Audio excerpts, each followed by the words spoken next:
Hello, let's read the question. Assuming a proton, an electron, and a uranium nucleus all have the same de Broglie wavelength, then the one with the maximum kinetic energy is. Okay, so question में देखा है कि proton, electron और uranium nucleus सबकी same de Broglie wavelength given है. ठीक है, lambda E, lambda of proton and lambda of uranium सबकी सेम डी ब्रोगली वेवलेंथ है, इसको हम लैम्डा बोल देते हैं. हमसे पूछा कि मैक्सिमम काइनेटिक एनर्जी किसकी होगी. अब देखो काइनेटिक एनर्जी का फॉर्मूला हमारे पास क्या होता है, P square divide by 2m. P is the momentum, m is the mass of the particle, right? अब देखो हमें पता है डी ब्रोगली रिलेशन से जो वेवलेंथ होती है that is given by h upon में momentum, right? Wavelength equals to h divide by momentum of the particle. अब देखो अगर सबकी वेवलेंथ सेम है, देखो h तो कांस्टेंट है एनीवे, अगर वेवलेंथ सेम होगी यानी कि मोमेंटम भी तीनों का सेम आएगा.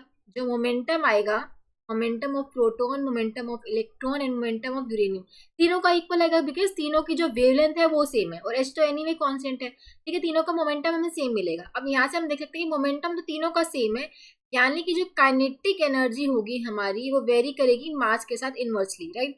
बिकॉज p तीनों के लिए सेम है तो यहाँ से हम देख सकते हैं काइनेटिक एनर्जी हमारी इनवर्सली वेरी करेगी मास के साथ. हमें पता है कि जो मास ऑफ यूरेनियम होगा वो सबसे ज्यादा होगा, फिर उसके बाद होगा मास ऑफ प्रोटॉन और फिर उसके बाद होगा मास ऑफ इलेक्ट्रॉन. तो मास ऑफ इलेक्ट्रॉन है वो सबसे कम है.